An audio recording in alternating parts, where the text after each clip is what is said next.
All right, we are now recording. So welcome everyone to Local SEO.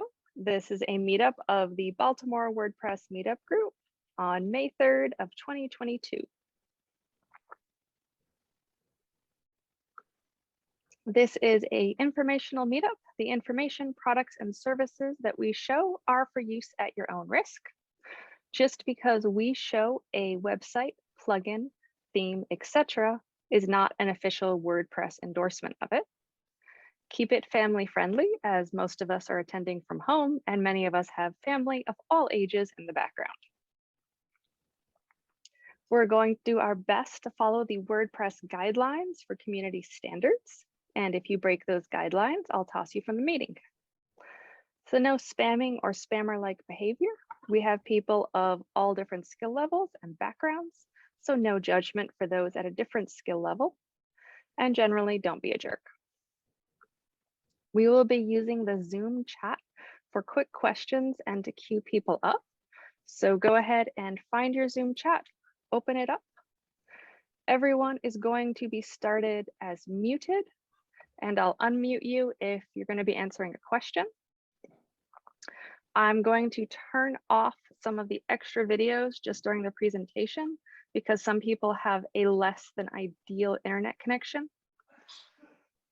So we want everyone to be able to enjoy the meetup. And now we are on to BJ, and I can leave this slide up and you can introduce yourself, or I can just let you go ahead. Okay, I'll go ahead. I've started working with SEO in 2005 while I was working for a resort in Asheville, North Carolina. And so it's obviously changed a lot since then. And I don't want to try to position myself as an expert. And what I do want to try to show you today is some techniques that I know that work. And also, I really want to put the disclaimer out that you will find situations that dispute what I say. And I mean, there are companies that rank on the map pack and they don't have reviews and they don't have a website. And everyone just sort of looks at that and scratches their head. So there is this sense of here are some recipes and ingredients that we know do matter and do help, but we can't, I don't think, I mean, other people have said that they have answers to why those businesses rank on MapPack. And that includes Google pulling information from a lot of different areas, even their, property records and stuff, like all those things. I don't know that anybody actually knows, and I don't even know that Google officials actually know somehow how the algorithms work.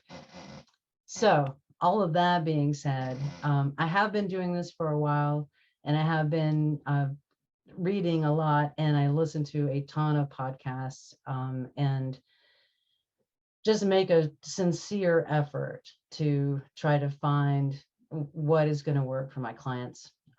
So what I have, what I want to talk about today is just to quickly cover the basic ranking factors. I'm not sure where everyone's level is with the Google, it's not Google My Business, but Google Business Profile. Yeah, right. That one's going to get me because it was GMB for so long. But I do think that it's easy for you to get on Google and find the basic things that need to be done with the profiles. But I'm going to just quickly say, like, the main ranking factors are relevancy, proximity, and honestly your business name. And there are people that will say, oh, the keyword matching of the names isn't so much of a thing anymore. I have not found that to be true. I have found it to be 100% true for anybody that I've worked with. If your name matches the keyword, it does help it rank. So now what relevancy is about how you're establishing your relevancy is basically the category that you're choosing with GMB. So let's look at, let me share my screen. Can I share a screen? I just gave you permissions. All right. Let me get there. All right. So this is what we want to happen here. And this is more about trying to rank in an area that isn't your city somewhere. So this is sort of next level. Like, of course, you want to get in your city. But this is, I think I want to start here because this is kind of the end goal of what this whole talk today is about, is how this is my client. So we're trying to get ranked in a neighboring city. And when you see, like, this is the city that the search was performed from, this is my client. And they're showing up number 2 in the map pack. And this is what we want to try to do.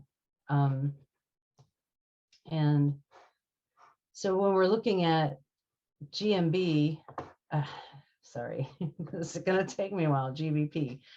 So when you're in here, like the most important thing that you're going to want to hit first, and this is going to have the most relevance, this is going to stake your relevancy the most, is your categories. And then, I mean, you really do want to fill out as much as you can. And we've sort of flushed this one out. There are clients that have done a lot more for, but just for the sake of this specific case study, we're just going to stay with them. I always do track the link going back to the website. And this particular one, I mean, this actually links to the home page. So not to a separate landing page for a specific city. But I also can't really do that for a city that they don't live in. If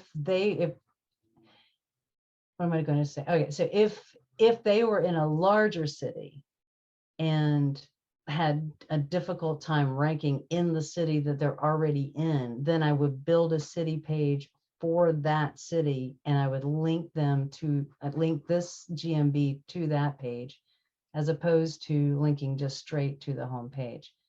But what we're talking about right now is ranking in a city that your physical location is not. You are somewhere else.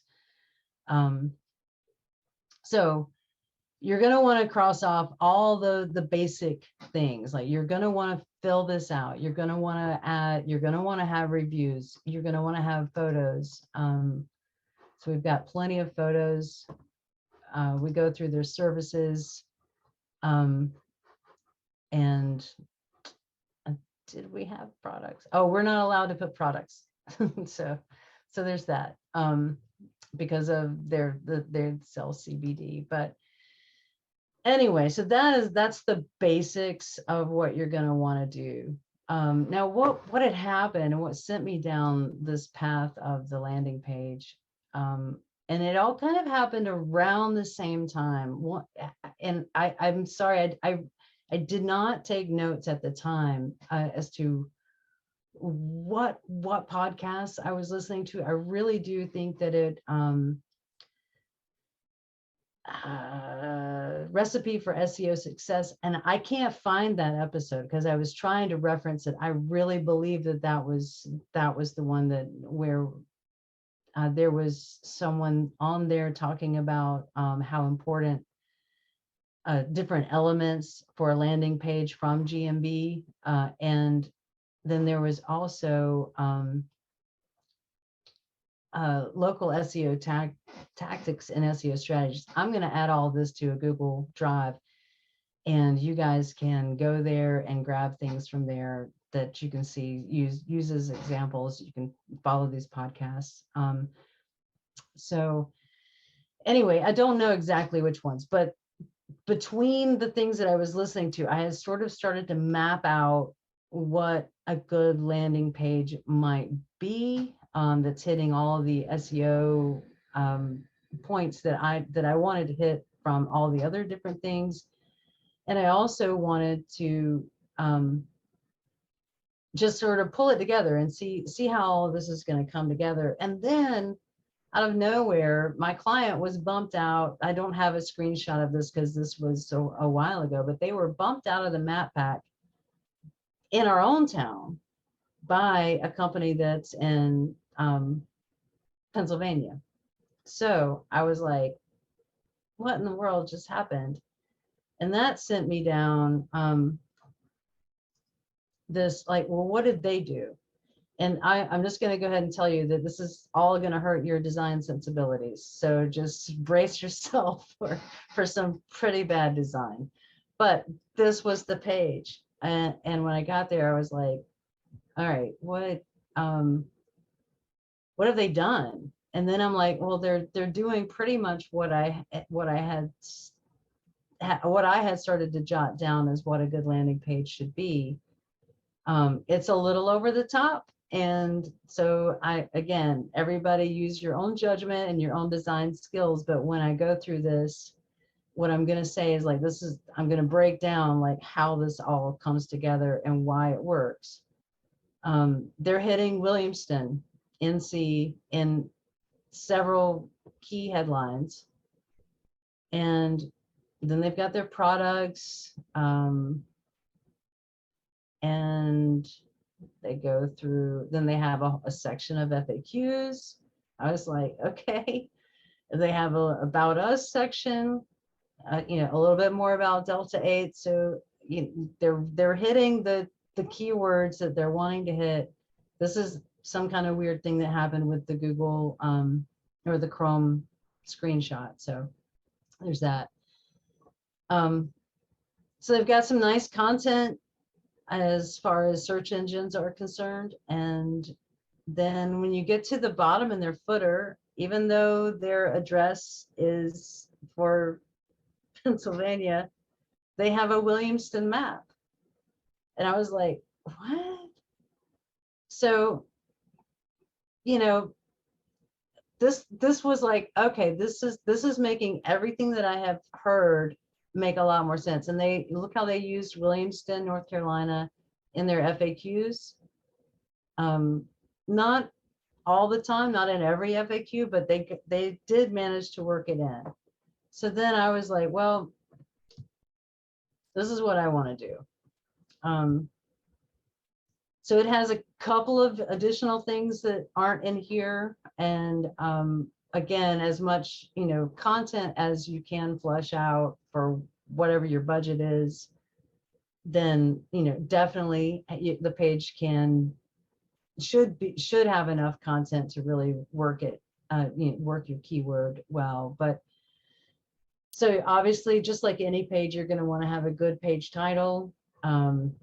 And a city name is going to be really kind of plastered throughout this whole page. And if you need to dial it back later, dial it back later. But I feel like I like to just go with it. And it hasn't hurt anything. So what I'm talking about here with the hero section having about us, FAQ, city facts, these are the anchor links to further down in the page, which further signals the search engines this is important copy. So you don't have to, obviously, like, you can use your own design skills and you can work these in. It can be in the intro paragraph, can have just a couple of, like if you have any more questions, see our FAQ at the bottom, or we mentioned this later in this section. So they can be embedded in the paragraph and not necessarily separated, but it is always a good idea to use anchor links to promote content that's further down on the page. So, and we're going to get into, like, this would be like the big headline and the city name, just like we saw before, Delta 8 in Williamston. This is more about the product or the service and the city and some intro. You're going to want some sort of call to action where, you know, just because it's a landing page, we do want them to do something. So that's going to need to happen somewhere. About us and the city, where I feel like where you need to talk about your company and how that's relevant to the city, maybe a little bit of history about you and that city or clients that were in that city, or, you know, just what this is where a good copywriter comes in, because they're going to be able to tie the two subjects together nicely in a creative way. But this is like the bare bones of the recipe. So then you've got the FAQs, and FAQs are a really strong signal for search engines. So I wouldn't, like, even if I might skip some of these other areas, I wouldn't skip an FAQ section. And then the next section I would say would be city facts, because I don't want to just stick a map in the footer like our, you know, competitor did up there.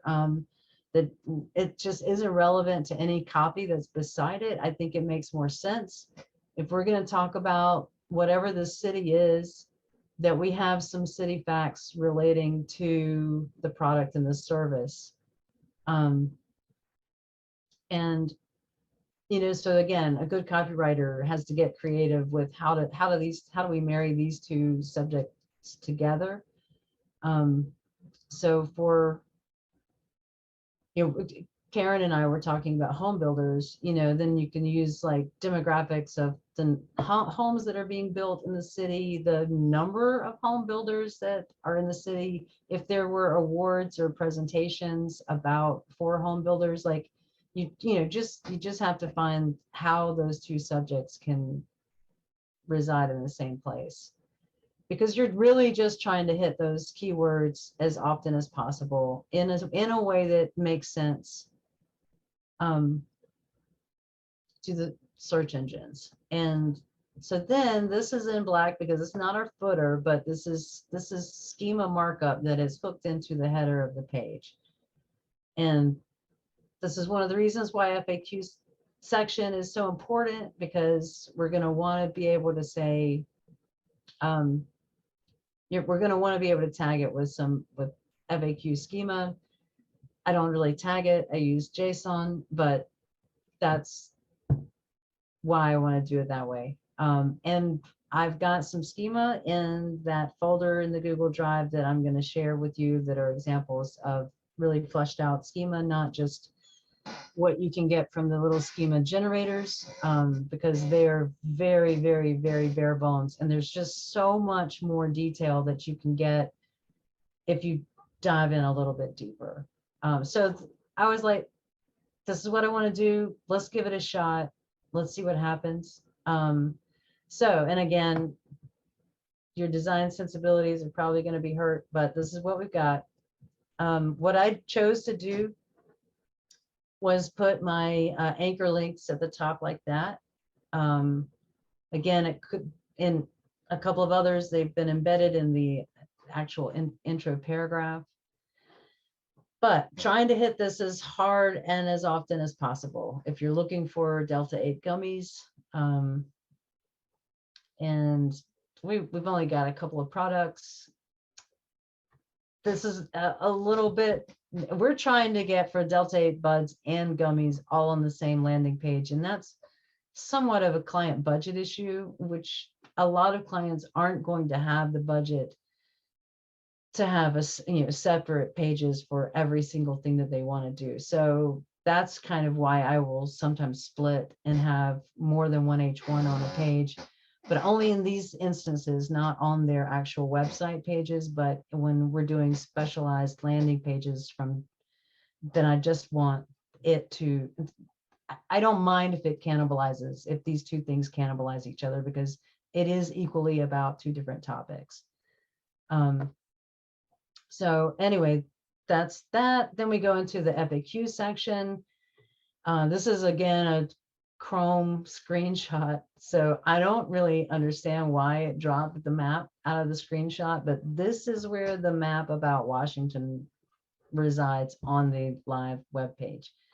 And it is alive and well. It is not a white square. So So a little bit about just trying to hit those keywords again, about high cotton hemp, and about, I mean, the way that I worked it in here was just to say it ships directly to your doorstep in Washington, NC, because I didn't have the most creative way of figuring out how to tie those two things together. But to get Washington, NC in another header or heading, I'm totally fine with the way that worked out. So then that's just the standard footer of the actual web page. That brings us to what I showed you just a second ago. So not only are we showing in the map packet number 2, after getting that page live, and that page doesn't, this isn't even the landing page for that page, but it is such an important proximity and relevancy signal because it hits that keyword over and over and over, that it tells Google right now, and Google could change tomorrow, but right now Google's like that, they consider Washington a very important market to them. So we're going to put them in the Washington market. So we've told Google Washington's important to us. Google has given us that, says, okay, not only are you number 2, but you're also number 1 in the organic search results. So that's basically what I have, and I am open to discussing this further and taking any questions if anybody has anything. Yes, if anyone has any questions, just go ahead and either raise your hand or pop questions into the chat. I usually like to give people a minute or 2 to think about their questions. So I'm going to open some of this. All right, Joel is asking, do you rinse and repeat this process with other cities in the surrounding area, with each one having a unique landing page? Yes. So like you're hitting on Washington right now, would you also, hit on Charlotte or other such cities? Greenville. So we've been working on Greenville, and we are doing really well. We're not in the map pack yet because Greenville actually it's bigger. So this Washington is a lot bigger than we are. Greenville is a lot bigger than Washington, maybe twice the size. So, but we are organically, the last I checked, we were 1 or 2 and hadn't made it in the map pack. But here's the other weird thing. That page, my landing page that's just like Washington, NC, the Greenville, NC one didn't index. And I think it was maybe Saturday or Sunday when I was working on all this was the first time I noticed that hadn't, but I'm going to go ahead and back this up just for a second. So I started working on this with high cotton hemp last fall, and then they decided that they want to change their name to High Cotton Farms and go in a different direction. So we stopped SEO work completely. So this is where we are. So I hadn't gone back in to check it. That's why I didn't know the page hadn't indexed. So anyway, I was like, oh, Greenville an index. And then when I checked today, we were ranked really high organically. We still, and like just in a couple of days of me resubmitting it to Search Console. So yeah, rinse and repeat. Can I talk about, I did want to show you that. I don't need to log in and show you all that, but I created a, my vocabulary is gone at 7 p.m. A custom post type where when I go in and I create a new post type, and all I have to do is name that post type the city name. Like I've created a template that has all these things on it. So it just populates the city name. Exactly. So it just goes through and populates the city name, replaces the city map, and saves it, and it's done. So that, and I'm trying to work that I'm trying to build that out as a plugin, but I've run out of time on that. But yeah, so it basically, as quickly as you can add the city pages, like just create a new page and save it, create a new page and save it, it's creating those cities.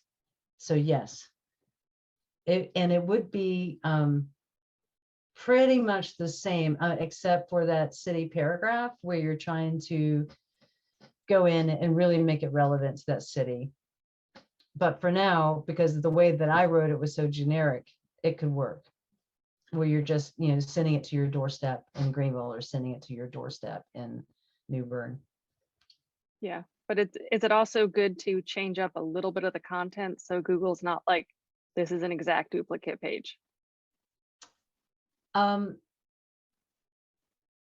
just going to say I don't know, because I have not seen Google actually care about duplicate content in the way that we've been told repeatedly that it does.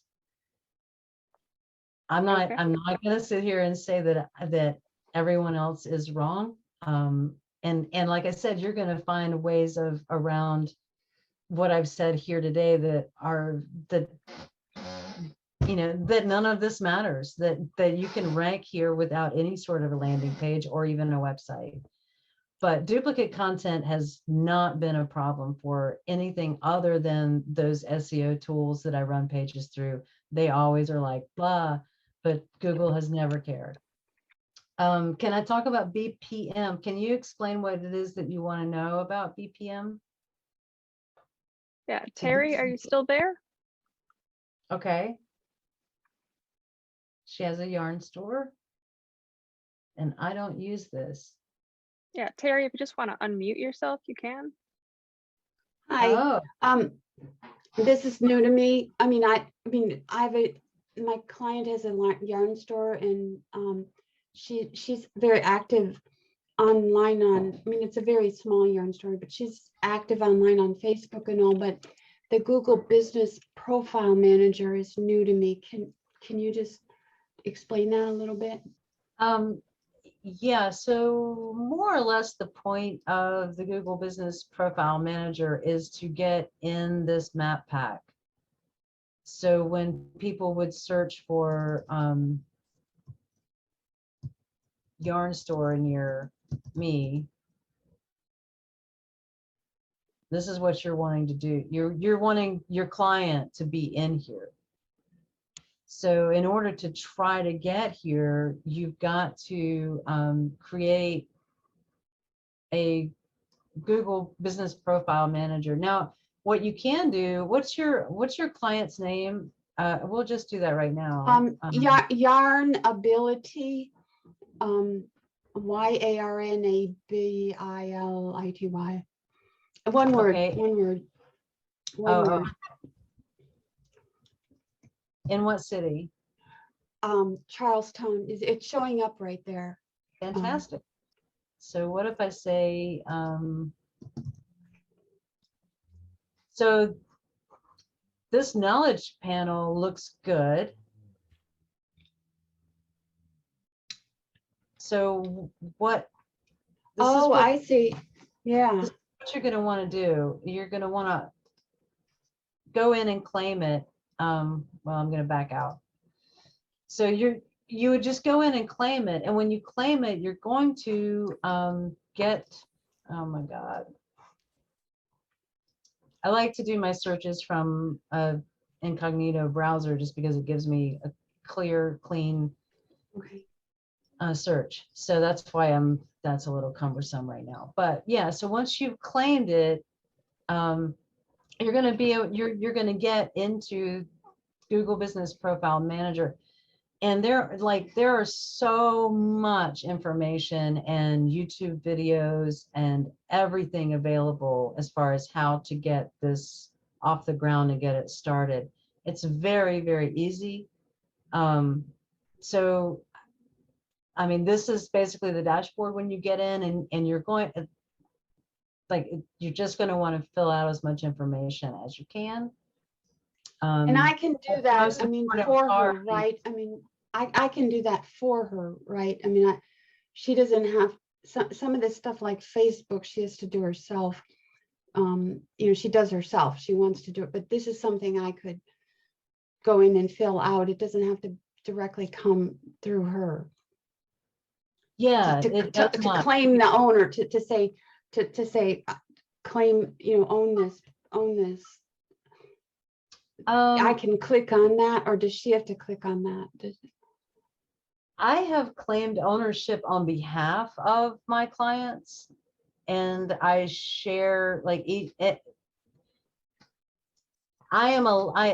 create the account for them, and then I add it to my account so that I have access to everything and I manage everything, but they still are the owners. They will get, now there are ways of confirming ownership, and generally that's a postcard or a telephone call. And I don't really know if, because I've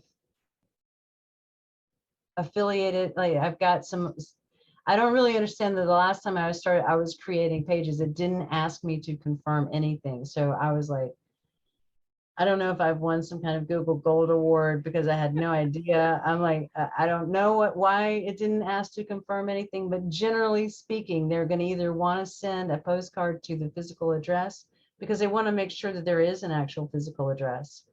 And that's why it can't be done with post office boxes, or like food trucks. Like, you definitely need to have a brick and mortar place for them to, in order to have a map pack listing. But literally there's so much that you can Google at your fingertips. Like there's so much information about how to set up your Google Business Profile Manager. It'll be pretty easy. Yeah, thank you very much. Sure. I filled in all on Google Business, and they had to send a postcard to validate. Oh yeah, that's true. Yep. All right. Is there anyone else who has other questions? And let me drop the link to that. Yes, the Google Drive link. That's a link to the Google Drive. And what I've got in here are some schema examples.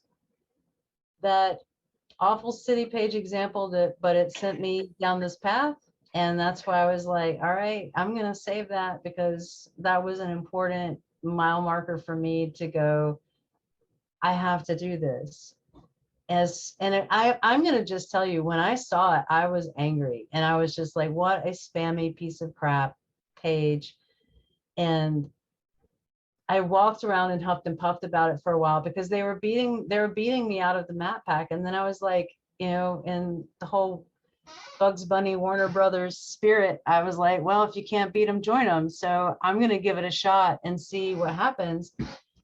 And I'm not sorry that I did. I do think that there are better ways to execute what I did, but I also am functioning on a really low budget, and I'm okay with what has happened with that.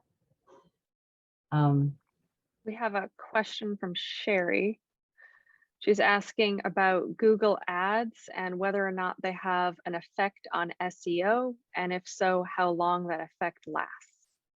So what I do know about that is that everyone else says that there is a bump and that the two work together. And I do think that you're going to see some conflicting information as far as how long that matters. But essentially it's like cart before the egg, or chicken before the egg. I do that all the time. I get all of them mixed up. I am not the sharpest bulb in the door. Anyway, that was a joke. So, right. If your page is getting a lot of traffic, that makes Google also increase its rank. If it rank increase, then it's going to get more traffic. So if you're sending traffic to the site from a Google ad or from a Facebook ad or from any other referral source, that is going to increase your rankings. The minute all of that dries up and moves away and people lose interest, that seems to send out a signal that people have lost interest in this topic. So your ranking is going to go down. So they do play well together. Okay, but I can't give you any kind of exact data on that. Okay. The next one is regarding if you don't have a physical store, can you still use the Google Map Pack with just not having a specific address, but like a service area? Yeah, it's if you don't have a service area, I mean, if you don't have a physical address, but you do have a service area, you would just fill it out. There is a way where you just skip your address, or you tell Yeah, it that there's you don't want your address to be shown. yeah. Well, like And the service area is the United States because it's based on United States EEO law. okay, I'm not really following. I mean, it's America. I mean, it's the United States. It's not Canada or Mexico or anywhere else. You know that it would be. It's based on U.S. law. The software the software that you're trying to do what? that we sell. We're Yeah, trying to sell? yeah. Is this It's statistical analysis software for EEO law, equal employment law in the United States. got you? That really doesn't fall under local SEO. As far as Okay. local SEO is concerned, we're trying to get into a map pack primarily is like what is happening nearby that is relevant to what I'm searching for right now. You're talking about like the organic listings in Google search results.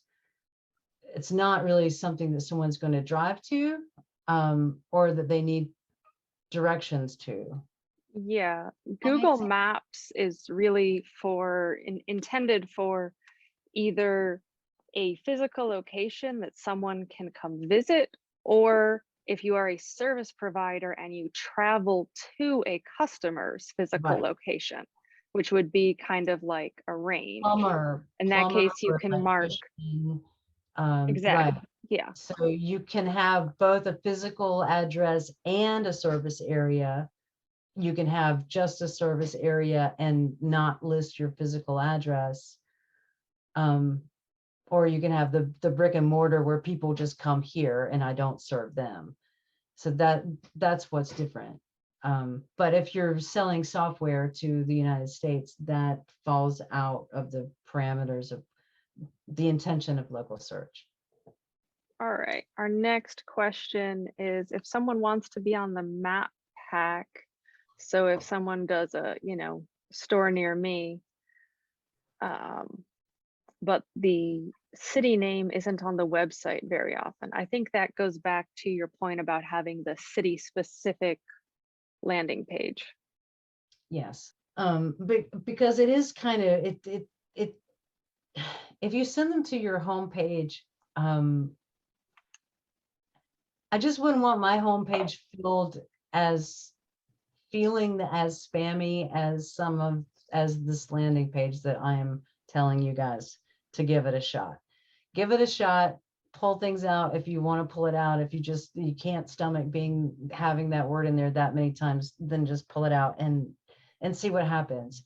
But I definitely wouldn't want to do that to a homepage of a website where it's, Williamson NC so-and-so, Williamson NC so-and-so, like I wouldn't do that, but I would do that to a landing page.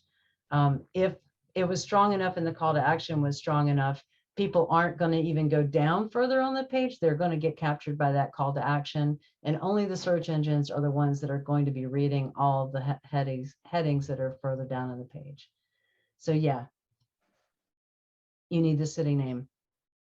The next questions, if they don't represent a physical location, but want to use SEO to drive traffic to kind of travel guides and blogs about individual locations, is there anything you'd recommend?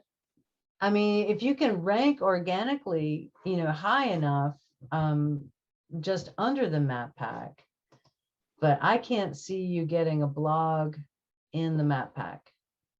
No. Because it's going to have a physical address. The next question is, have you noticed a specific relationship between certain numbers of reviews and rank? Or is it just kind of hit a threshold and I have pulled my hair out over this because I mean, I have, it's so frustrating. You know, I'm trying to get my clients to get more reviews, and not necessarily these guys, but another client that's really struggling with reviews, and they're getting beat by a company that doesn't have a website and doesn't have reviews. And so, you know, what do I say to that? I just have to throw my hands up. I don't really know. I mean, we're told repeatedly that the more reviews is a good thing. And I don't know if that's really because people are more likely to click. Like the click-through rate on anything with reviews is definitely higher without a doubt. But as far as the rankings go, I haven't found rhyme or reason. I just haven't. I do think that it's a good idea to have reviews, but I don't yes. know. All right. Was there anything else that people wanted to ask? I can't believe I didn't get any schema questions. I think people are afraid of schema. Okay. That might be too much. Okay, Gotcha. they don't know what schema is. There we go. It's asking Okay. what schema is. Okay. Schema is, this is what I was going to try to open up a minute ago. So schema gets hooked into the header of the website. It'll show up for search engines, but not clearly on the front, on the front of the page.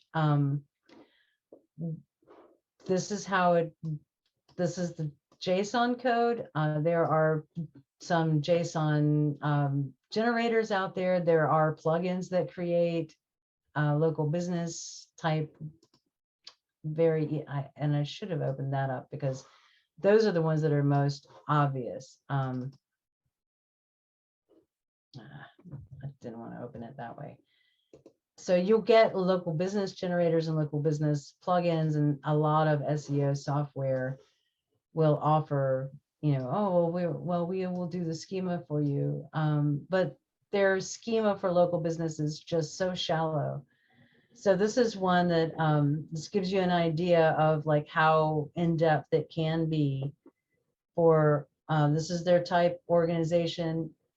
I mean, this, again, this is an overview. This, like, to actually tell you how to do schema is pretty intense. And there's a website called schema.org that makes no sense whatsoever. So good luck going there.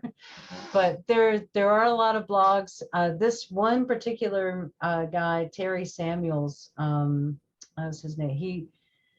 I heard him speak about ranking a site with no content at all on the front end, but he ranked it with schema only. And I was like, okay, what did this guy do? So at the end of his talk, he said, go to my website, which is Solterra Web Design. It's Solterra Web Design in Arizona, so it's easy to find, but I don't know their web address right now. But anyway, he's like, go there, grab whatever schema you want and use that as sample sort of template schema and work it out for your own clients and see how that goes for you. So I did. And this is sort of like doing all of the things. This is like the recipe of the cake. That's why I was like, I don't know what parts of this page are more important. I mean, I know some parts are more important than others, but I don't know if we drop the sugar out of the cake, like, are we still going to have a good cake? I don't know how light bulbs work. Like, I don't know, but I'm telling you that if you do all of the things, if you cross all of these boxes, it's going to rank well. So this is just how the schema is for organization schema. There's several different types, and you'll go like it's pretty intense. If you use any of those generators, you'll know like it's not like this.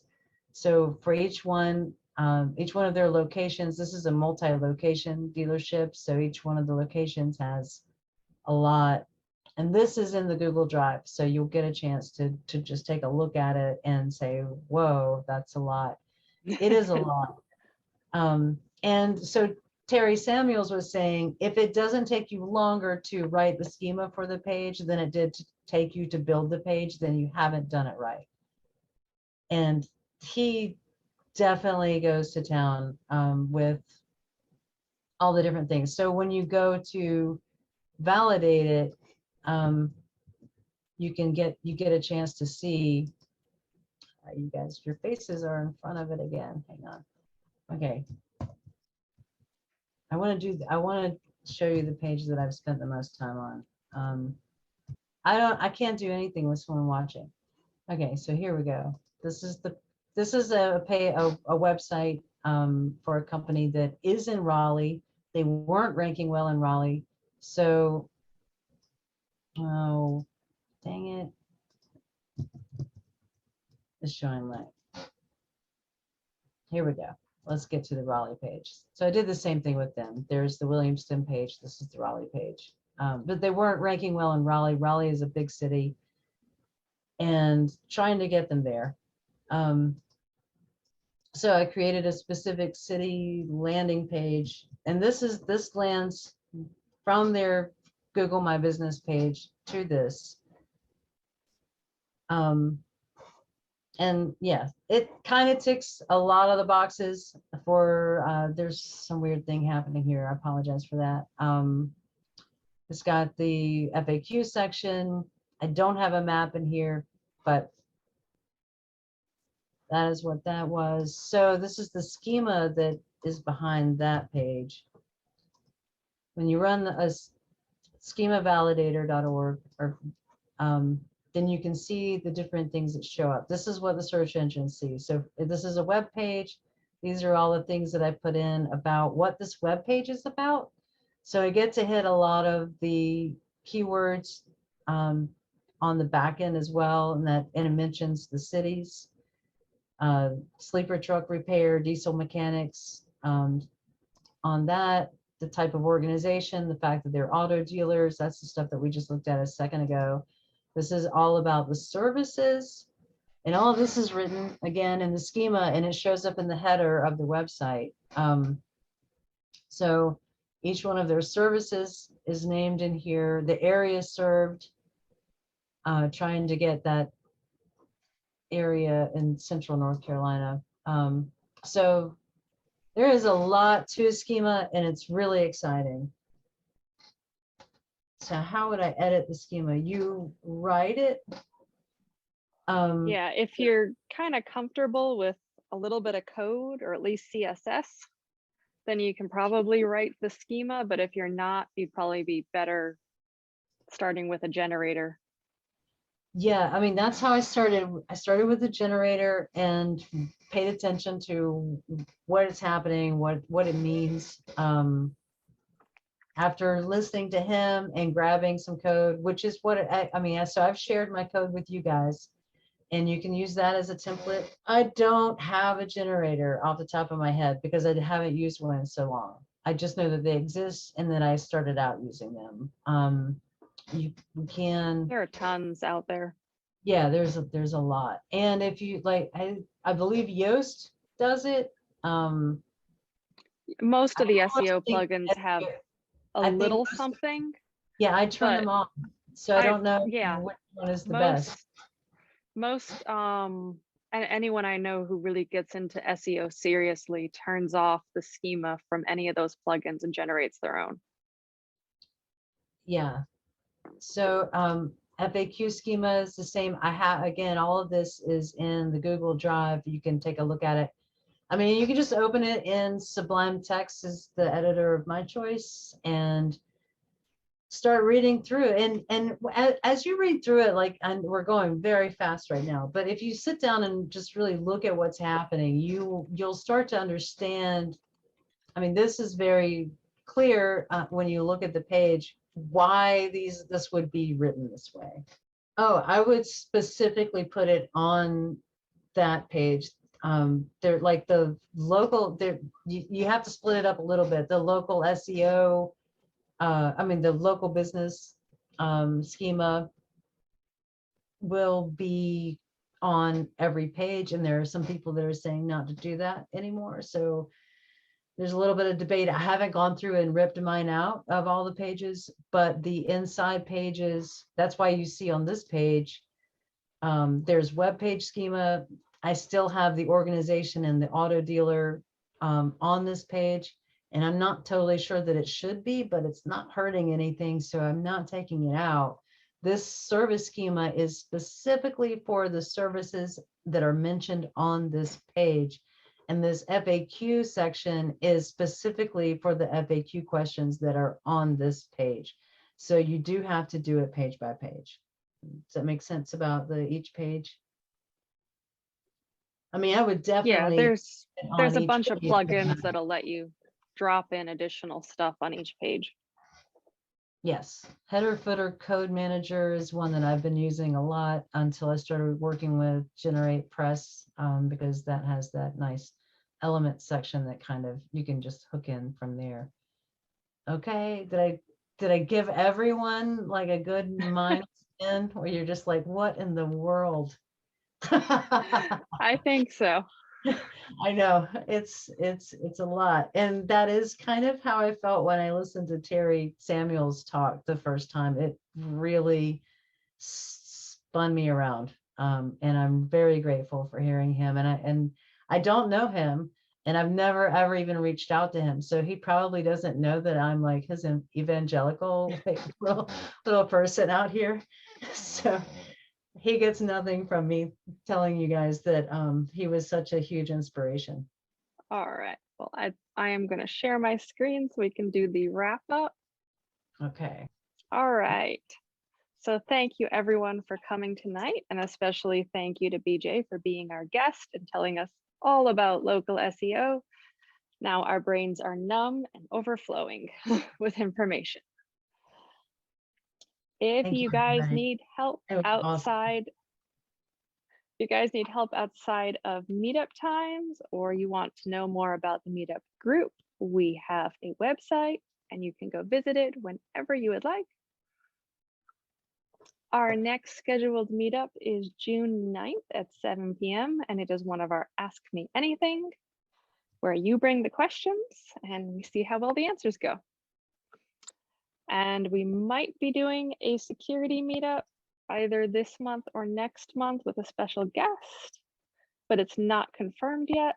Otherwise, I take summer break for July and August, and then we come back in September. So thank you everyone for coming.